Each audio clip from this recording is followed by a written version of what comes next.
on our way to Phoenix Comic-Con. I am boiling to death because David's car AC died.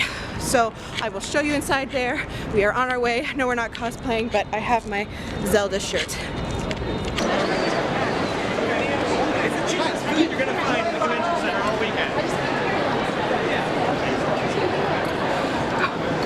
Where do you want to start, dude?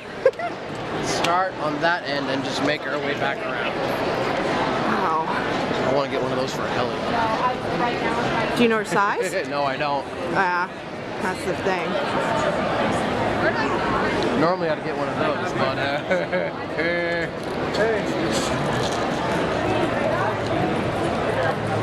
And it just goes on and on, guys. Bunch of stuff. Bunch of stuff. Sorry, still getting used to this camera. I filmed with it twice so far. So I haven't vlogged very much of day one because we missed the main panel we wanted to go to, but we just went to this one about the different types of Force users, which explained a little bit more about the Night Sisters and all these other groups I didn't know about. Very interesting, and it ended with don't discount all of the EU because Disney hasn't said what is canon and what isn't, so just count it until otherwise they say so. So that was very interesting. I got a crap ton of stuff. Sorry it's blurry, but we got a lot. That bag's full of stuff. We're gonna head back to the exhibition hall. David wants one more thing. I might get one or two more things, and that's it for day one. This is my second outfit of the day. I have a Wayne Industries shirt, my Full Metal Alchemist necklace, just watch and silver jewelry, and then my like flowery shorts because it's gonna be 102 today. Yay, my brother's AC keeps going out. I'm losing my voice. Yay. And today I have to carry with this because we are going to see, I'm going to a Melissa Marr signing. That is all of my Melissa Marr books and Raven's Melissa Marr books because she helped pay for the trip.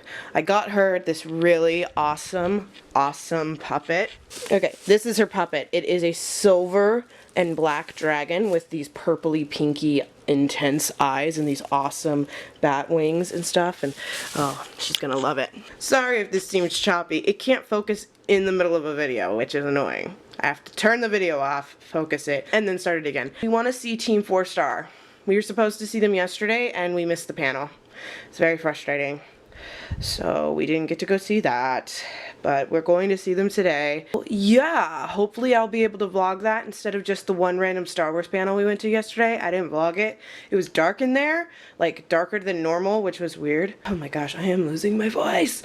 That's the plan. I'll see you then. Need to go get breakfast. Starting on the far left, we've got Jamie Wyman, who's the author and editor, who also eats fire and writes in circular Gallifreyan. Her newest project, The Tattooed Bride, is an alternate universe Sherlock Holmes novella coming out June 23rd from Abaddon Press. Next to her, we have Max Gladstone. He has been thrown from a horse in Mongolia and nominated twice for the John W. Campbell Best New Writer Award. Last First Snow, his next novel, is about zoning politics, human sacrifice, dead gods, and parenthood. We also have Andrea Phillips. She is an award-winning transmedia writer, game designer, and author whose debut novel, Revision, has just been published. She has also just launched a Kickstarter called Imaginary Friend. Next to her is David Lee Summers. He is the author of over 60 short stories and 8 novels, including Lightning Wolves, the second book in his Steampunk Clockwork Legion series. The series' third novel, The Brazen Shark, will be available soon from Sky Warrior Publishing. And finally, we have Melissa Marr. She's the author of books for children, teens, and adults. She is best known for the Wicked Lovely series. I was asked to do an introduction on this panel on breaking those writer's blocks and to ask a few questions to get things going. So I sat down at my computer and I booted up the word processor and I stared at the screen and I got nothing. So can you guys help me out? I have never done that. Maybe we'll start with Melissa and you guys can tell us what writer's block means to you and what you do about it when you run it. So I was kind of embarrassed when I found out I was going to be on this panel because my solution for writer's block always makes people laugh at me a little bit. I didn't used to admit it. What you need if you have writer's block is a snorkel. I'm not actually joking. I think the problem with writer's block is that you're getting so much noise that you're not getting to the story. So I have a snorkel and I have a large tub, and I get in the tub and go underwater, keep my eyes closed, that way you don't have any feelings, any sound, any light, any problems, and you have the snorkel so you don't, drown. And by the end of that, you get into that nice meditative space, and when that happens, then you can get past the block. So that's my tried and true for a decade now. Really interesting. My sort of snarky remark was based on the fact that for a long time I used to talk about, I don't really have writer's block, but it was based on the fact that I usually have so many ideas that I almost have kind of writer's glut. I've never really had the sense of, I'm out of ideas, but in fact, there are many times I've sat down to write at the computer. I'm looking at the blank page and the words just do not come. I might even have an outline. I'm a big outline fan. I know what I'm supposed to be writing, and I just can't get the words done. And I think a lot of what I will do to combat that is, it's kind of a variation on the snorkel thing. There's a couple of variations I'll do. One is, sometimes I found it helps if I put on some classical music, and music might vary depending on who you are. I like soundtrack music. Sometimes it evokes the mood of what I'm looking for. And there, what it is I'm putting it on the headphones, I'm kind of closing my eyes, I'm just letting the pictures form without the sensory overload of and the tension of the laptop is right there in front of me, and I've got to get words down. The other thing I'll do is I'll get up from the computer and I'll just go for a walk in the neighborhood and get away from it and just start kind of letting the ideas form in my head and not try to, just get away from the stress of the keyboard in a sense, and then come back to it, and I find the words will often come a lot easier. And so, but I do that for 6 out of 15 days, and the other 9 days I get to write. But there are 6 days out of every 15 that I really just cannot write, unless by chance we're doing something really, really dull, in which case sometimes I sneak some in, but don't tell anyone. I like that you said that you get to write. Yes. Because so many people are, oh, I have to write my 2,000 words today. No, you get to write your 2,000 words Yes. today. Well, there are a lot of different ways to think about it, right? I mean, if you get to write your 2,000 words today, awesome. That's great, except for the morning when you wake up and you really don't want to go to the gym or sit down in front of a piece of paper or whatever. And if you listen to that feeling too much, then you can kind of end up in a situation where you never actually sit down. It's easy to mistake all the fingers that are pointing at the moon for the moon, right? If you're actually getting the work done, and if at the end of the day you have something that you're satisfied with, then fantastic, there is nothing wrong with your process. But for a lot of people, it's really difficult to make actual progress on a novel or a short story.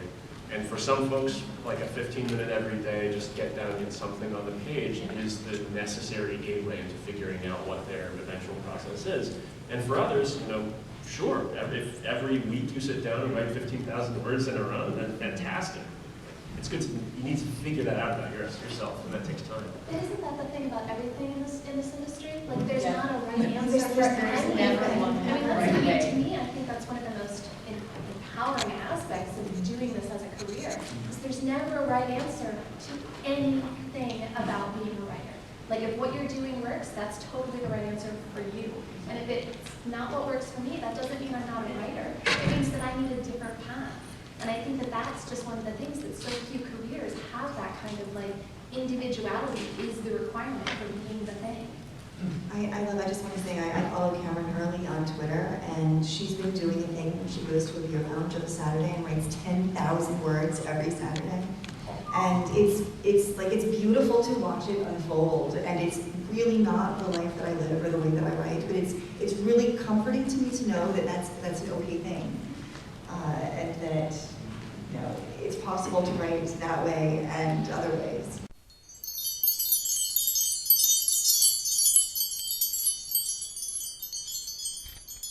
Yeah, editing can be really hard, and it's the same thing that keeps a lot of people from writing in the first place. The idea that the thing that you're about to do is so complicated and difficult, and you're not going to be able to do it, and it's going to be terrible, and just absolutely impossible, and so you can't do it, maybe later. It's the thing that a lot of creative procrastination comes from. It's going to be terrible, so let's just not put ourselves through that terror right now.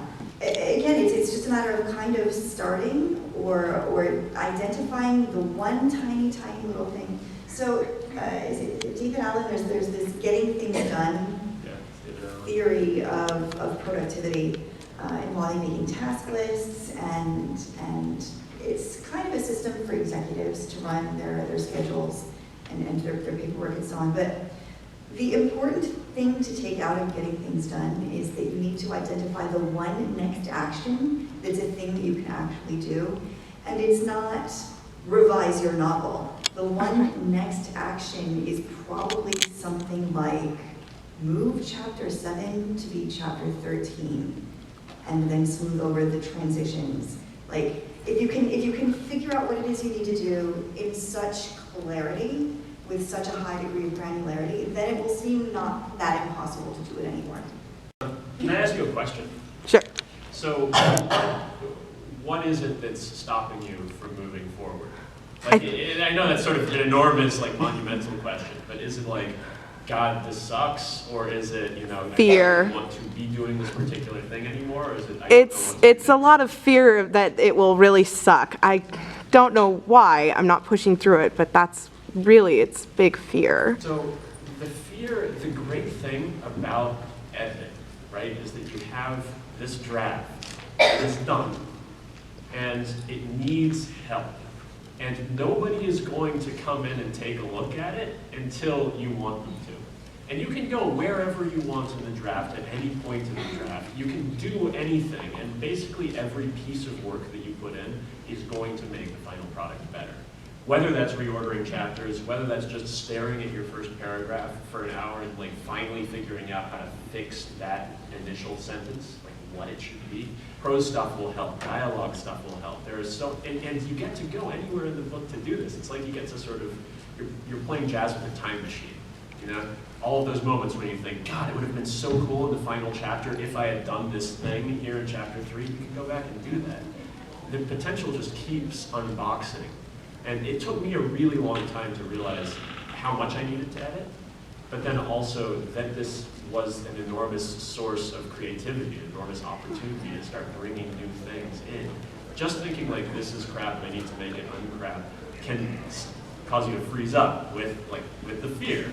What if it doesn't work? But if it doesn't work, you can just revert to an earlier draft, try something else, like just walking the path can be really exciting. Okay. I want to add I'm so sorry. That's okay. I've done a lot of games projects, and some of them have been actually really objectively terrible. And it's important to recognize that even if something is really, really awful and you release it into the world, the worst thing that's going to happen is no one's going to pay attention to it. Like, you just won't get any time. It's not like your career will be ruined. It's not like everything is going to be terrible forever and people will actively hound you. How dare you put this terrible work into the world? People will ignore it. That's the very worst thing. And then you can go on and make something else. So, like, that's also a totally okay outcome, and it's not terrible if that happens. You can move on. And I was just going to say, sometimes this is the hardest bit of advice about it, but in some ways it's also the most empowering. With this first draft, the only person you have to please is you. This doesn't, you're not really, one of the things I've seen people get stuck on is they get so caught on what this person's going to think of it and what this other person's going to think of it. And I think, really you have to come to the point where you have to satisfy yourself with that first draft. And then that's the point when you're satisfied with it, then it's okay to start showing it to other people and get their opinions on it and see what they think works and doesn't work. And that can be its own challenge. But yeah, just realize you only have to satisfy yourself with that first time. By the way, congratulations on finishing your novel. Yeah. Thank you. Thank you. Once again, awkwardly close, and it's kind of loud in here, but I just finished the writer's block panel with Melissa Marr and several others, and OMG, it was so helpful. I got some tips on editing, which you guys saw. I couldn't film everything. This camera's heavy, my arm started to hurt, and it was like overheating. So we're going to the Melissa Marr signing. So we have to figure out where that is and then go and get in line. And my brother's staring at me from behind the camera.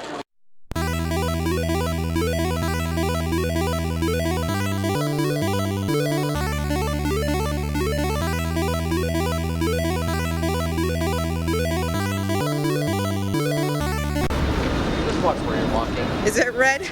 Is the button, is this red? I don't know. Yes. We just watched this one. We just went and watched this one. We're like right outside the bathroom. This thing keeps taking random pictures. I'm going to a Melissa Marr signing. Ooh. Not this towel.